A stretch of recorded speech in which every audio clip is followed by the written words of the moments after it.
ఏపీలో చంద్రబాబు ప్రభుత్వం ఇచ్చిన హామీల్లో ఒకటైన మొత్తం కూడా ఉచిత బస్సు, మహిళలకి ఉచిత బస్సు అనేదైతే ఇప్పుడు ఎప్పటి నుంచి ప్రారంభిస్తారు అనేదైతే ఆసక్తిగా మారింది. అయితే ఇంత మటుకు కూడా అన్ని మిగతా వాటన్నిటి మీద కూడా కేబినెట్ చర్చించింది. వీటన్నిటి మీద కూడా అనౌన్స్ చేశారు.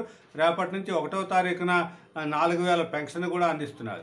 కాకపోతే ఇప్పుడు ఉచిత బస్సు మీద అయితే మహిళలంతా కూడా ఆతృతగా ఎదురు చూస్తున్నారు. అయితే దీని మీద ఇప్పుడే ప్రారంభించకుండా తెలంగాణలోను కర్ణాటకలోను అమలవుతున్న ఈ మొత్తం అంటే ఆర్టీసీ లో ఏ విధంగా అమలవుతుంది అనే దాని మీద అయితే పూర్తిగా అధ్యయనం చేయడానికైతే ఏపీ ప్రభుత్వం సిద్ధమైంది. అక్కడికి అధ్యయన బృందాలను కూడా తెలంగాణకి కానీ కర్ణాటక కూడా పంపి అక్కడి నుంచి వాళ్ళు అయితే పరిశీలిస్తున్నారు. వీటన్నిటి ప్రక్రియ పూర్తయిన తరువాత కేబినెట్ నిర్ణయం తీసుకొని ఈ ఉచిత బస్సు సౌకర్యాన్ని అయితే కల్పిస్తారు. అయితే ఖచ్చితంగా కూడా ఉచిత బస్సు సౌకర్యాన్ని త్వరలోనే ప్రారంభిస్తామని ఏపీ రవాణా శాఖ మంత్రి అయితే చెప్పడం జరిగింది. అయితే దీంట్లో సాధ్యాసాధ్యాలు ఏంటి, ఎంత ఖర్చు అవుతుంది ఏంటి, ఇక్కడున్న తెలంగాణలోను కర్ణాటకలోనూ ఉన్న లోటుపాట్లు ఏంటి, వాటన్నిటినీ కూడా అధిగమించి పూర్తి స్థాయిలో మహిళలకి ఇచ్చిన హామీ మేరకు ఉచిత బస్సు సౌకర్యాన్ని అయితే